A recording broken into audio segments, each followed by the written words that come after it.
What is happening? I'm Mitchell Torres, and this is the Combat Conversation Podcast, Episode 3. Today, I'm joined by Nico Lozada, a professional fighter out of Team Alpha Male and Cassio Werneck Brazilian Jiu-Jitsu. I really enjoyed this conversation, and we go all over the place and barely scratching the surface, so hopefully I can have Nico back on in the future because there's still a lot I want to talk about. Today on this show, I am without Jason because he is on vacation in Indonesia, so I'm going to try to hold the fort down, and I hope you guys enjoy it. Without any further delay, here we go.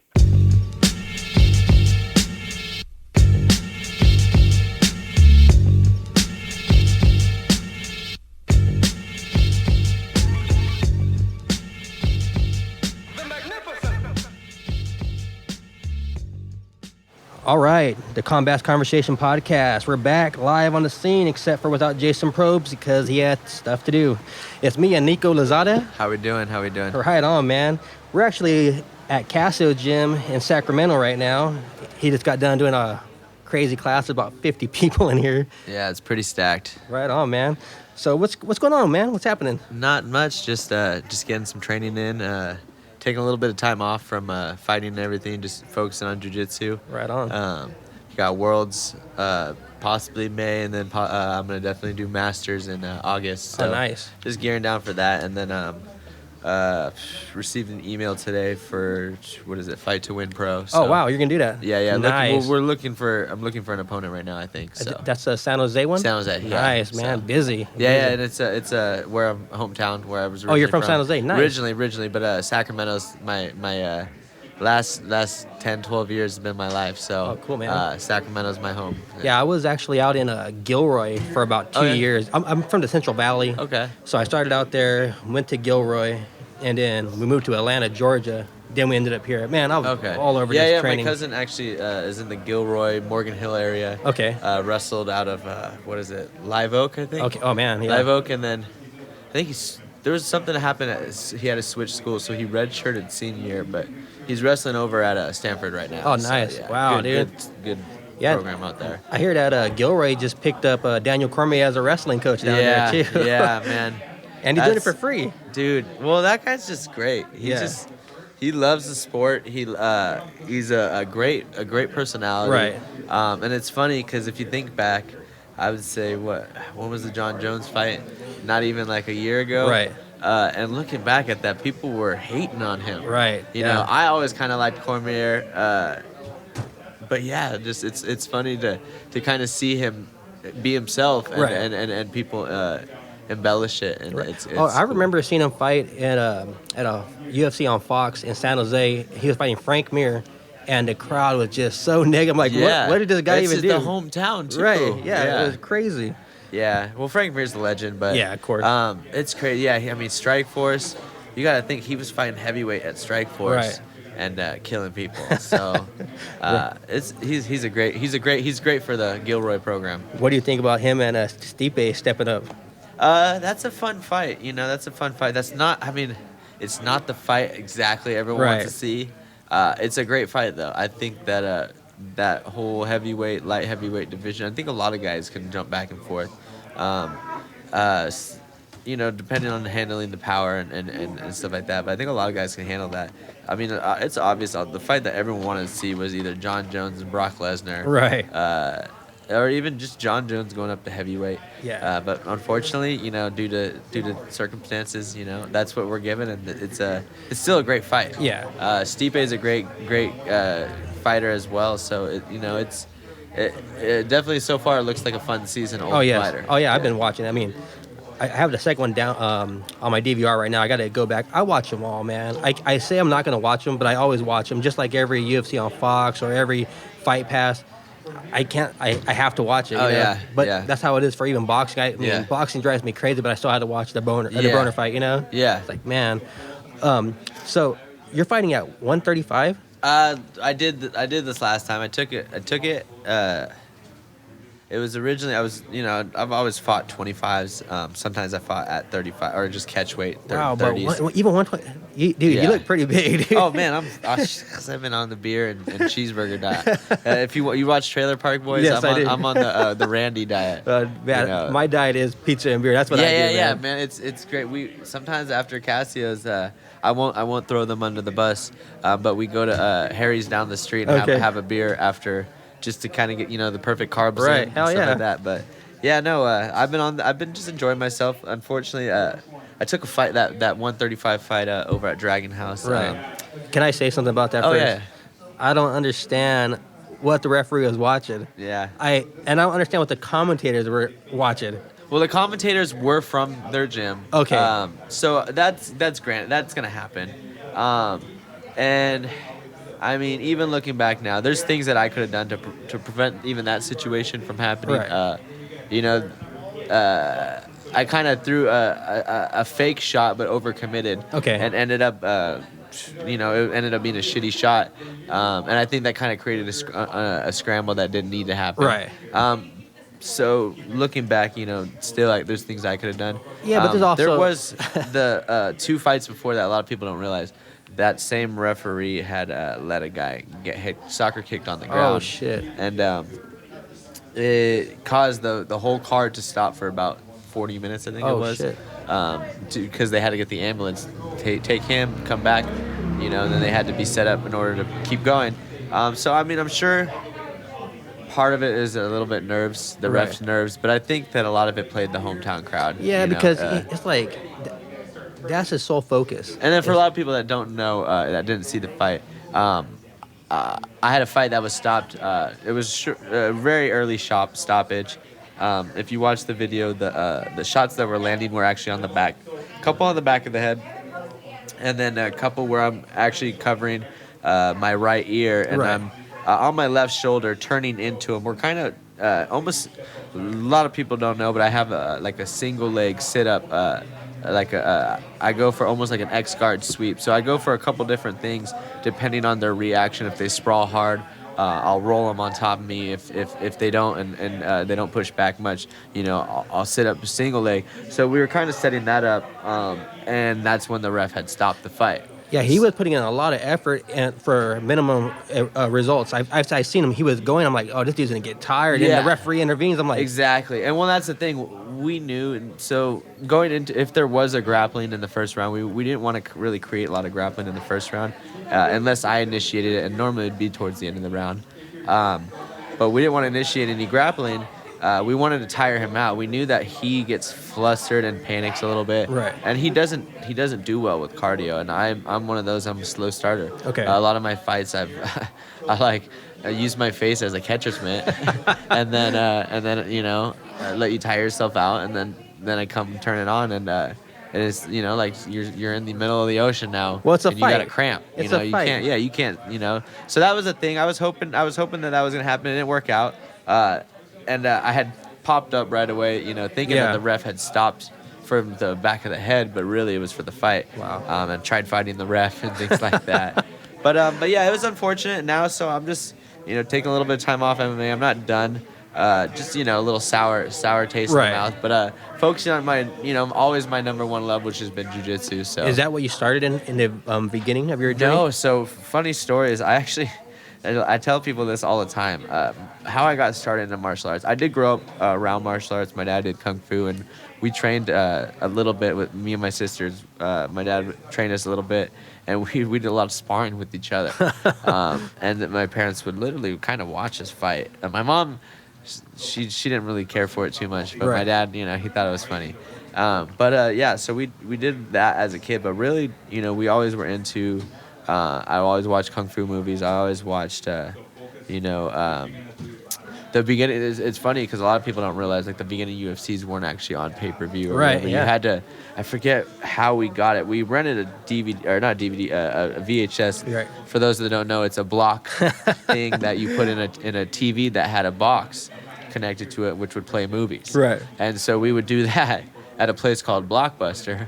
But yeah, no, we rented the original UFCs. We watched the old Prides, And then I always loved watching like The Dream and K1 Oh yeah, that and all stuff was those. good. So like I was always a fan, but I was a really good at. I'm gonna say really good. I was pretty good at baseball growing up. Okay. And so I played baseball most of my life. Towards the end of high school, I was over it. What position were you playing in baseball? Younger, I played all over. I was a pitcher, outfield, catcher, first base, and then towards the end, I was just outfield. Right. We were at a really, really, really good school, so actually towards the end, I didn't have a lot of playing time. That was kind of part of the reason why I didn't like playing anymore. It was just like team sport kind of thing. You know. So after high school, I was up in Sacramento, and I did bad my first year of school. Moved to San Diego. Was like very interested in jiu-jitsu, and I would always look at like these schools. Like I think there was the Carlson Gracie near mine that I had looked at and like went and visited. And there's a couple other schools, but I never got to sign up. My parents were always like, you got to take yourself there. You got to be able to, afford all. And at the time, like I didn't have a good paying job, so. Yeah, and then I moved back up here, and I was going through a depression. It was funny. I was going through depression, and I was like playing video games, just smoking weed on my couch. And the cable guy came to install the internet, and we started talking. And then I started turning on one of the old UFC movies that I had, and he was like, "Oh, you like this stuff?" And I said, "Yeah, like, oh man, it would be fun to like get into that." And he was like, "Well, I train at a Muay Thai kickboxing gym. You should come sometimes." Like, yeah, that'd be cool. Yeah. Where is that at? And so he gave me a week pass. He said, "Look, I'll tell you what." He's like, "I'll give you a unlocked cable box. Wow. With all the channels. All you do is pay your basic cable bill." He's like, "But you sign up and you tell them that I told you to sign up." Wow. And so at the time, I think it was like you got like a discount or commission each month off of that person's thing. And so it was like, okay, cool, So I went and signed up, and I started loving it. And then it became... Man, you got the golden ticket. Yeah, and so it's funny because, like, I was going to school at the time, and I was going to school, and my dad's a welder, really good welder, did stuff for NASA, Lockheed Martin, like, crazy stuff. So I was going to school for welding, too, and just, like, getting close to, like, doing my certificates. But it was also, like, really starting to spar a lot and get into... Because I was just kickboxing. How long did it take you to actually start like going all out on sparring? Sparring, okay, so I was overzealous. So my first time sparring, same guy, cable guy, I sparred with, was I'd say 6 weeks. Wow. 6 weeks. It wasn't 6. Everyone's like 6 months. No, it was 6 weeks. You should take 6 months. Right. At least. Yeah. At least. I'd say a year maybe. But yeah. And so we're going, and I was training the way I naturally had it, and I remember throwing, like, I jumped up and threw a kick and, like, kind of caught him a little bit. And as soon as I landed down, I received a head kick. Oh, shit. And he's like 6'2". Damn it. And I'm 5'6" and a half, 5'7". And so I was doing the stanky leg with, like, one glove in the ground. Damn it. And, like, just literally, like, in a circle, like, doing the stanky leg. I had one glove on the ground. It was the funniest thing ever. But that was my first time sparring, and most people get turned away, but I kind of like it in a way. It's weird because you get anxiety, like going, like, sometimes you'll get, like, you have a hard sparring, you're like, not anxiety, but you get this, like, weird feeling like, we're about to, like, you're preparing your body for a car crash. Yeah, exactly. And it's like, but at the same time, it's exciting. Right. So I was getting into that a lot, and then I started sparring more, did a couple smokers. My first kickboxing was I was 141 with clothes on, and the guy it was like an open weight tournament, so they matched you the closest guy. The guy was, I think his name was Danny Rencio, and he was 170. Yeah. So, and he was actually good. Oh shit. So we had a fight. Well, that's how it usually works in those smokers. Yeah, and it was over at Marinobles, and I was at Navaroni's, which was like an opposing gym in a way. So I maybe I got set up, but I actually, for the first 2 rounds, I was getting him really good throwing knees, dumping him, and then I gassed out, and then towards the end of the second round and then the third round, he was getting me more, getting a couple dumps and stuff. It ended up being a split decision. He won it, but like to me it was fun. Like I was hooked on that, and then I was living with my fiance, who's my fiance at the time, and I'm still with her, but she wasn't my fiance then. I was living with her and the twins that train here, Cassio's, Brandon and Dustin Malign. And we would do these bully beat. They also did kickboxing with me, but they also trained here. And so they were always trying to get me to come to jiu-jitsu. I just, eventually when I could afford it.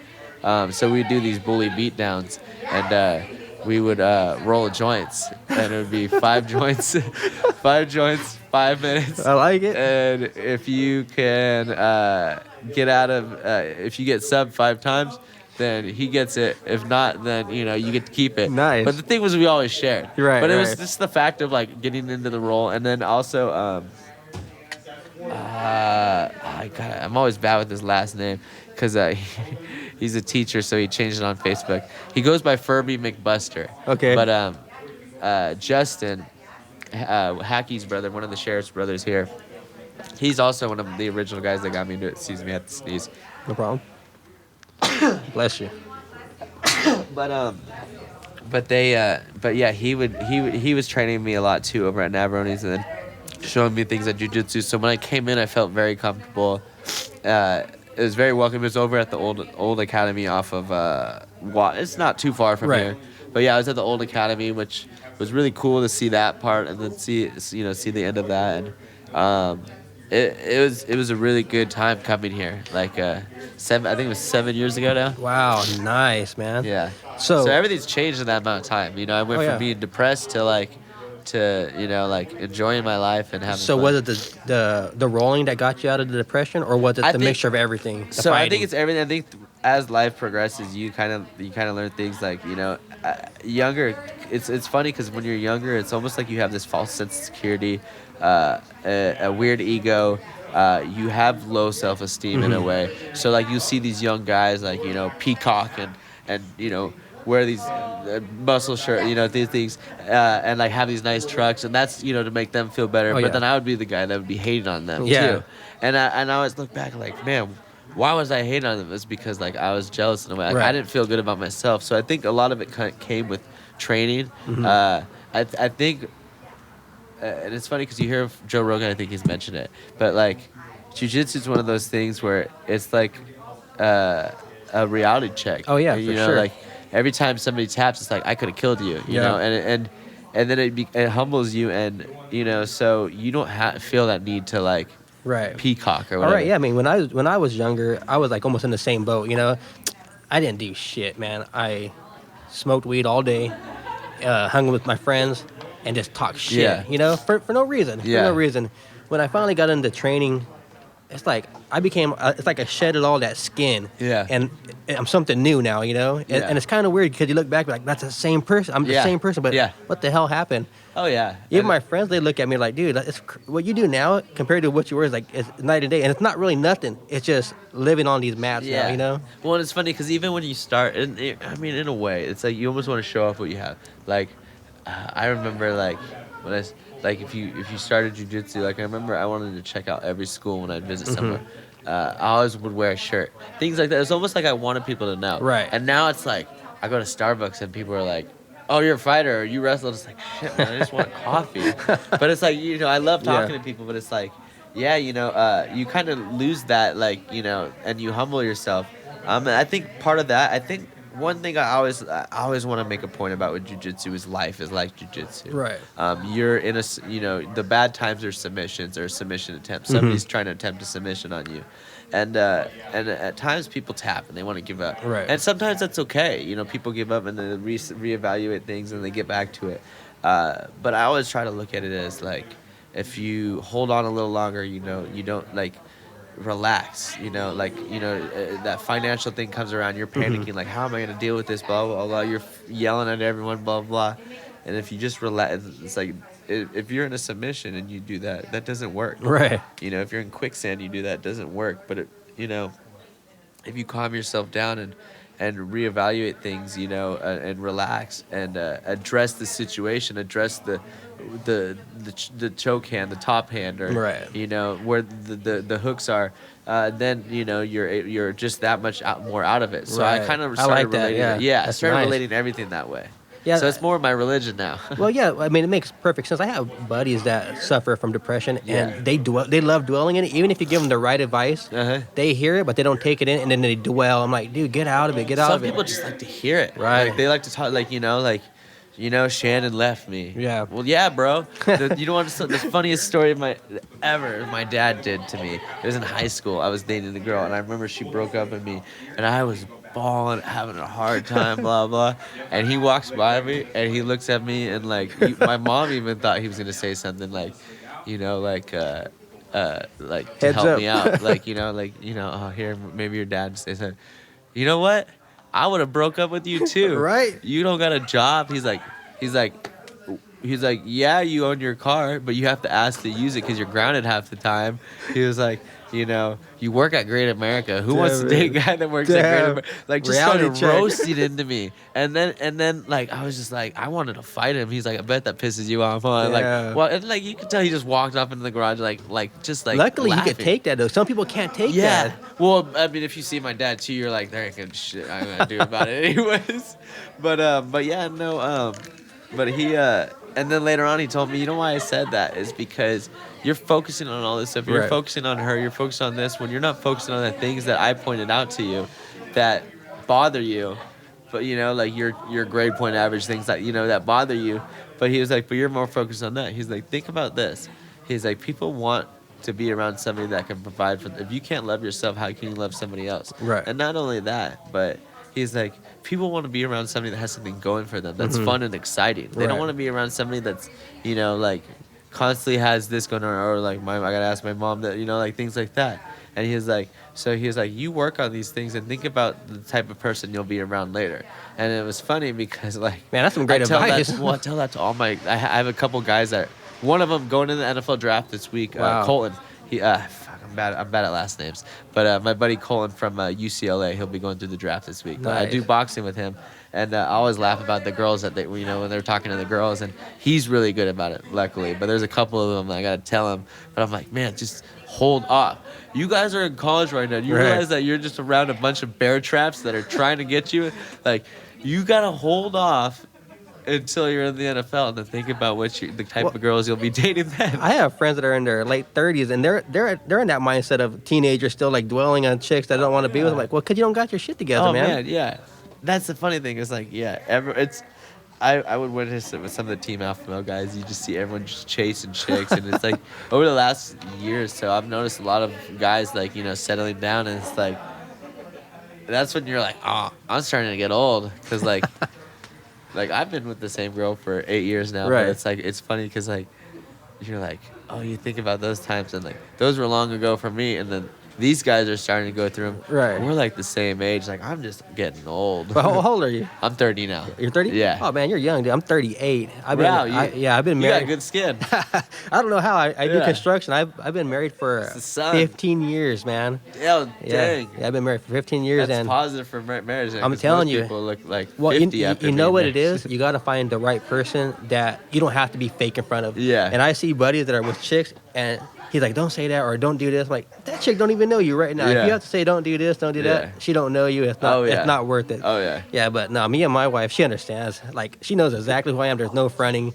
And it's good for me because she knows when I go train, I go train. Yeah. And she's cool with it, some guys can't even get out of the house to go train. They're like, that's and it's funny because me and my fiance have done so much together to where we used to almost feel like, oh shoot, let me check and see if she wants to and it's funny because she's naturally got into things on her own anyways, but jiu-jitsu, for instance, she's training jiu-jitsu now, and she's been kickboxing for years. So we've always kind of done stuff together, and it's not like we've intentionally done it. Yeah. Just kind of similar things. It's but nice that it works out. Now it's here and there, that's the funny thing. It's it's healthy to be just oh yeah, me and so and so are gonna go have a beer, and we're gonna go and hit some golf balls or something like that. Right. As opposed to oh yeah, man, let me check and see. Yeah. Because then people want to stop inviting you places too. Exactly. Yeah. No, my wife is good with if you want to go to the brewery, go to the brewery because I love beers. Oh, man. me too. I love IPA. That's my shit. And she don't drink it, so she's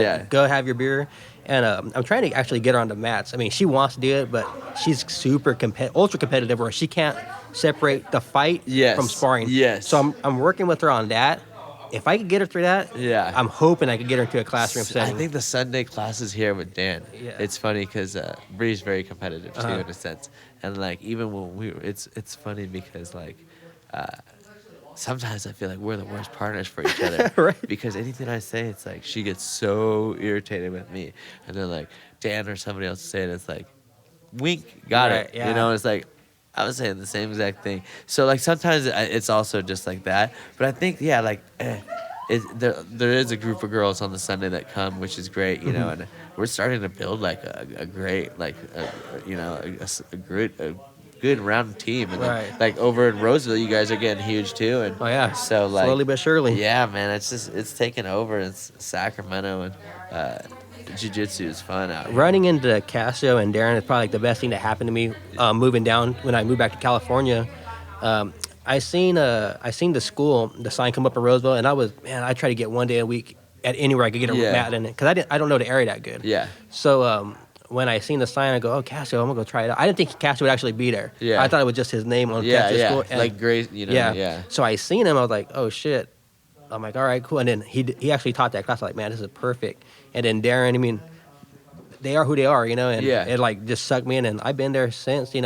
I've tried 5 to 6 days a week, man. Yeah, no, I always see you checking in there and everything. And it's I do that like, for dang, myself. Man, I Like, have to. It makes me feel lazy because like she's coming in like 3-4 days a week, and it's funny. But 'cause, your like, day is wrapped around everything. You're training people in the morning. yeah. You do your So own like training. I'll do like normally, so we'll get back to it probably in the next week or so, but like I'll go and I do a lot of my strength conditioning in the morning, Monday, Wednesday, Fridays, over at Super Training with Mark Bell. And so pretty much my theory, which I kind of liked, was like I was getting myself one, working out at nighttime would just wire me, and I'm already super wired. Right. That's part of the reason why I liked weed, because Right. it was like it calmed me down. I could watch a movie, but Yep. so I'd be like super wired. So getting up in the morning and working out, lifting and stuff like that, I think it gets your endorphins and everything. That going. works for me way better. Yes, I mean, I yes. try to get up at 4:30, and I try to hit a run, or I try to do kettlebells, and it makes my day better, and I sleep better at night. Yeah. If I do it vice have versa. you followed? Sorry, didn't mean to No, cut no you. problem. Kettle jitsu. Yeah, I on followed Instagram? it, yeah. Oh, I love those. Oh, Yeah. hell yeah, dude. Like I don't teach any of those yet because I want to kind of learn. I want to see about learning some of those programs. But yeah. Yeah, I look into that stuff all the time because I mean, I like basic, real simple things, because I'm so banged up. My Yeah. elbows don't work, my Oh, knees yeah. don't work, my neck. So I just try to do what I could do to get through and make it to jiu-jitsu. Yeah. Because there's been times I've been blown out where I'm like, I don't even want to do shit. Oh my god. Yeah. It just feels like a car crash.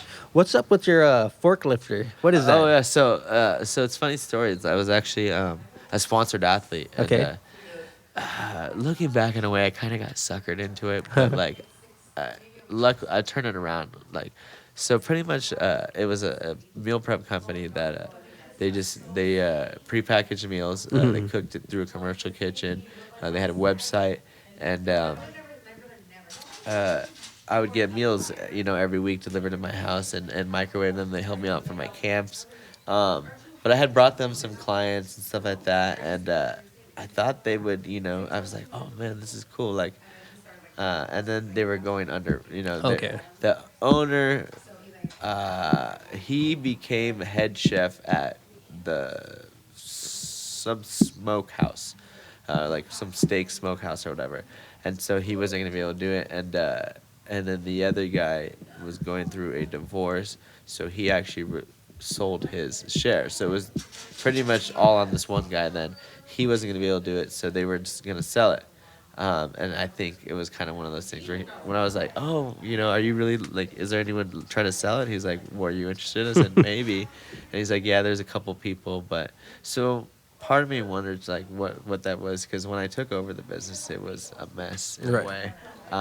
We had somebody trying to sue us for the website. Wow. Because he apparently had some deal worked out that never followed through. Luckily, when I wrote up the contract for that for the company, I had made sure that anything like that would not be reliable. Wow. So I was fine for that. But yeah, it was just it's been a struggle. Like, it's been up and down. Like, we've had times where I thought about closing down.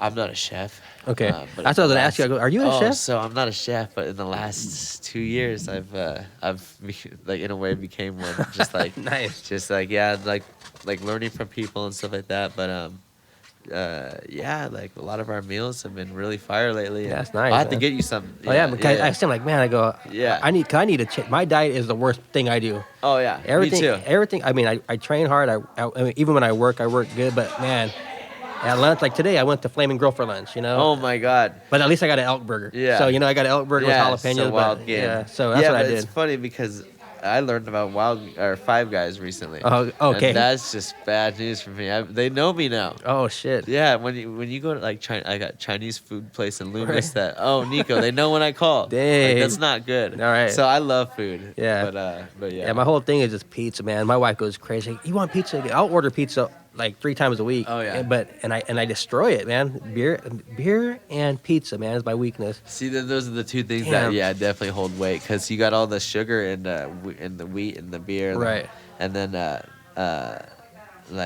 pizza is just like All that bread, man. bread, sugar, and fat. So that's the thing. Is like I did keto for almost 6 weeks. Uh-huh. I feel like shit when I try it, man. I had the keto flu for a bit. That's That's really real. messed me. That Yeah, is that real. messed me up. I probably wasn't taking enough fats, and that's the thing too. Is I think a lot of people try these diets blindly, and I did it blindly. Like I didn't know what my numbers were. I don't know what My what I wife got should into be that. eating. She started checking her ketone levels and everything. Yeah. She's good about that stuff. I'm like I half-ass everything, Yeah. you know. Yeah, oh yeah, no, me too. Bree's a lot better at handling that. So I just like, yeah, I'm wild. If I'm not in fight camp, I'm wild. I'm eating. So like she competes this weekend, and I'm ready like acai bowls. The American Cup. Yeah, I'm gonna be down there eating acai bowls. Dude, those are So, good. like, you though. see me compete, I'm like, I was at the acai bowl line. See, when I do like 181 when I do compete, and man, I walk around like about 195 normally, you know. So when I get down to that weight, because I always try to get to 174 Yeah. to make the gi weight, Yeah, you know? yeah. So I get down to 174, but man, I have to cut out everything because whatever I put in, it just won't Yeah. go away. Well, And as we get I'm older, older, it's yeah. science too, and like there's things that I'll do like lean proteins. Like a lot of people don't really. You can eat fish and stuff. Like you just timing your meals. Like I'm not an expert, so like I a lot of times I'll go off advice I've been given.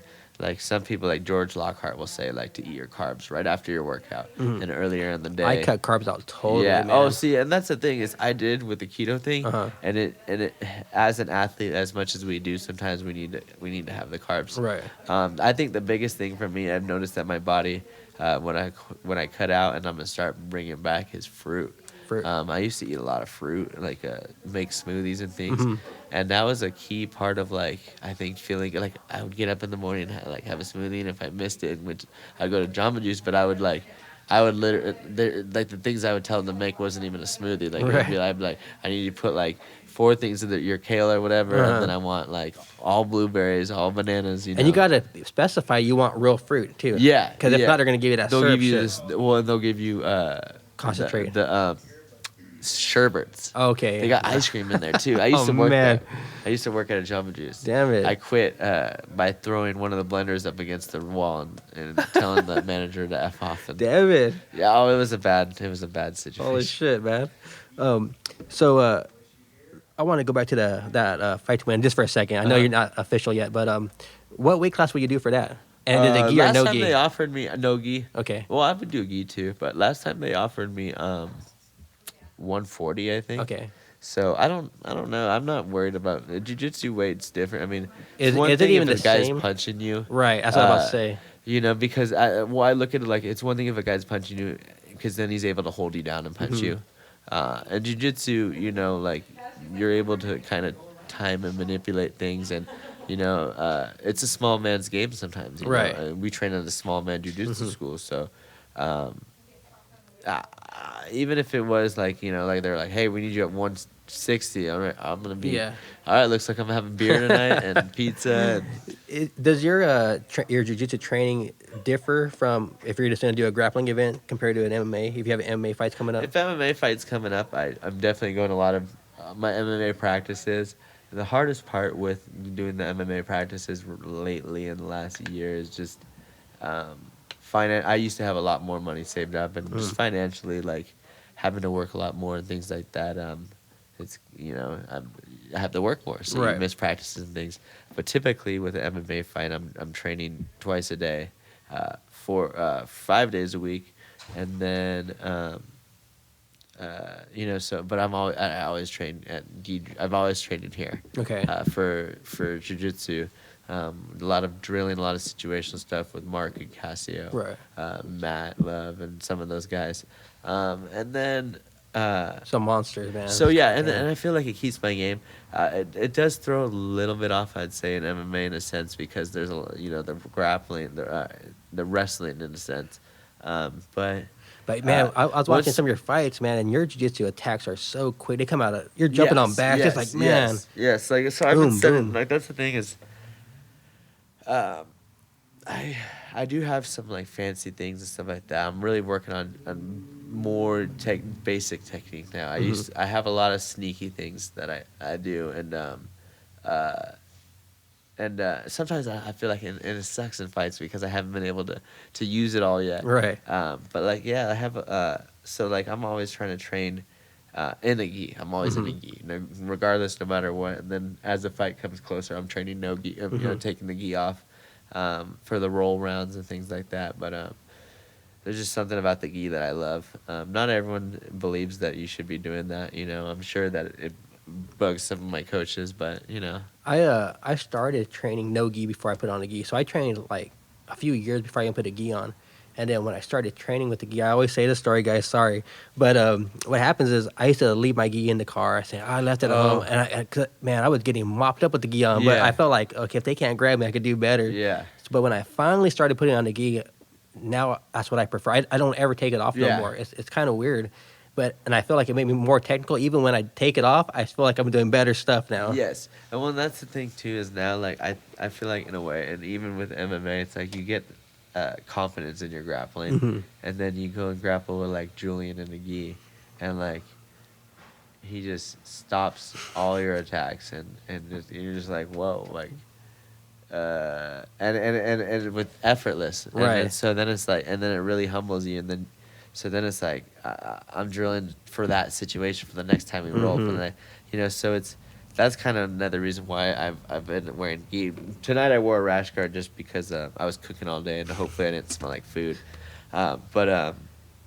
Lately I haven't been wearing a rash guard on purpose so that way I don't, people don't ask me for no gi rounds. Right, that makes sense. Yeah, I always wear a rash guard, but I probably shouldn't because every time I do compete, it's no rash guard. I'm like, why do I do Is this? it really no rash guard? Well, in the IBJJF and all that crap, because you don't. Well, it's lighter, right? With that, but still, I think it's a different feel totally to me when I go out and it's there. No cups either, right? Yeah, no cups. Yeah, that was the thing that was hard for me to transition to. Yeah. That was probably the hardest thing. And like, oh man, I was like, it was like taking your training wheels off your bike. I was like, man, worried about getting this needle in the balls, And then you go to MMA and you're able to use it, and it's like a cheat. Someone takes your back and they're digging there, going into your back. You get a Muay Thai cup, right? Or getting an armbar over it. It's like shit, man. There's a couple guys that go into the Roseville school that wears the cup, and like, I'm not gonna get this dude an armbar for shit. You're just like tap, and they're like, I didn't even do anything. Like I saw you trying to set it up.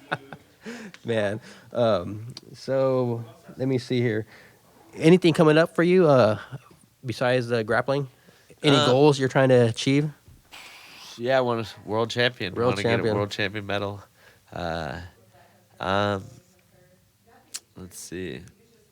Me and Bree got engaged last June, so eventually planned some wedding stuff. I haven't planned shit though. Hey, she's always like sending me things. I'm like, that's me. Yeah. My wife had it all figured out because we were engaged for a couple years. Cool. So I'm not alone. Yeah, we were together for a long time, engaged for a couple years after that, and she had to take the ball because, man, first of all, I don't know what a wedding should look like to a woman. Yeah, the thing is, a wedding is for the girl. Yeah, right. Like I think even like the girl's family pays for it. Yeah.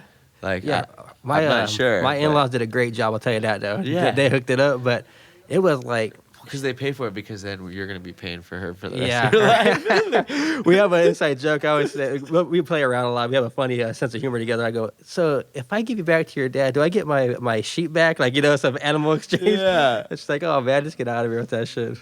That's funny.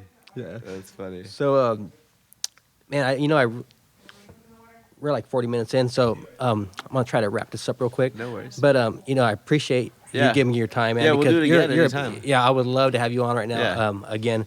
But man, you know what? I follow you on social media, and you're an inspiration, man. Seriously, Cool, I'm saying that. I see what you're doing, and I'm like, man, you know what? That's someone I could get behind, and that feels me. It really does feel me, because that's why I look for positivity and a direction. I mean, it's funny, like I said, I wake up, I put my text message, got done running, you're like, well, I done too. Damn, okay, I got to step it up, Yeah. I love that shit. No, that's the thing, and it's funny because there's always somebody doing that, and, right. And I might be doing that for you, but then there's somebody like doing that for me. Right. I was getting up it was almost like a race. Right. Me and Mark Bell and like Chris Bell would send me, but they would say like at 4 a.m. and I'm like, bullshit, you didn't even go to bed. You like stayed up to text this. But it'd be like, I bet you Nico's not up. He's not about that. Like they do that. So then it was like, oh, watch. So tomorrow I'm gonna text you guys first. Damn it. And like, but it was like they would send me these inspirational things. So if you ever want to check them out, Ultimate Warrior. Injections of inspiration. Okay. And I'll have to message you some, but those I was listening to in the morning to get me pumped up. And then like, some of the I teach the boxing to the Parkinson's patients, and those guys always show up. Right. I see that. I have a class after that never shows up. Damn it. That's non-Parkinson's, but my Parkinson's always shows up. So like stuff like that gets me motivated. How did you get into that, man? I like that shit. So I was actually working with a girl, Sierra. Her mom owned a gym, and they were asking me about boxing stuff, just advice. So I went over there one day to kind of just give them advice for their open class. But I went there early to kind of be like professional, and they had the Parkinson's class going on, and they asked me to just assist something real quick. And then after, they were like, hey, can you how would you teach them how to jab? So I started doing that, and then for a few weeks they would have me come in and do that. And so I thought I was kind of working there. And then one day they're like, hey, we can't have you here. Sorry, we need to get you certified. I'm like, oh okay. But it was $500 to get certified, and you had to fly to Indiana. And so I was like, I don't have that money right now. So eventually, I went and got certified, and started teaching a couple classes a week, and then just picking up more and more. I think now I'm hitting my groove. I used to kind of go in there, kind of just like. How many people do you have in there? We have 100 clients. I teach probably up to 20. I have taught up to 20. Wow, because it looks like there's like a lot of people in there, and they're all working too. That's the thing. Yeah. Nice. Yeah, that's great, man. All right, man. Well, you know what? Thank you so much. I appreciate you letting me interview you. Yeah, I want to do this again, man. Yeah, of course. I felt like I'm in a rush because I was all over the place today. I started my day all crazy, but man, I do like this, and like I said before, you're inspiring, and I want to stay up to date on you, and man, cool. I appreciate it. Appreciate it. Yeah, we'll brother. have to get some rolls in soon. Yes, I know sir. you're always at the Roseville School. Right. I'll have to come out there. You come out. Yeah, I'm gonna start coming in here at least on Sundays, man. For sure. Yeah. I need to come in more too. So. But yeah, All I right, appreciate you having me. So anytime, thank you. Where can people find you at on social media? So I have a couple social medias. I run. I don't run it myself, but every now and then I secretly log on and will respond to people. So at Forklifter Food, that's the meal prep company, and then I have my own Instagram at Nico Lozada. I do use my Facebook, Nico Guijero Lozada, but that's I don't know how long I'm on Facebook for. It's gotten crazy. But yeah, so you can find me on those social media platforms. I live at 4837 Auburn Boulevard, so if anyone wants to show up, you're more than welcome to. Great, man. Thank you. Appreciate it, man. And we'll see you guys next week. Later. All right, late. Today's podcast is brought to you by Royal Star Inc. Custom T-shirts. Hey guys, do you ever go out looking for t-shirts but you can't find what you want?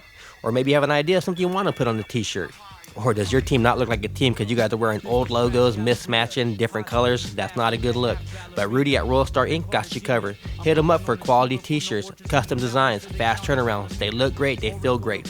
For sure, you've seen me rocking their gear before, and I'm going to tell you some of the best stuff I have. Follow them on Instagram at Royal Star Inc.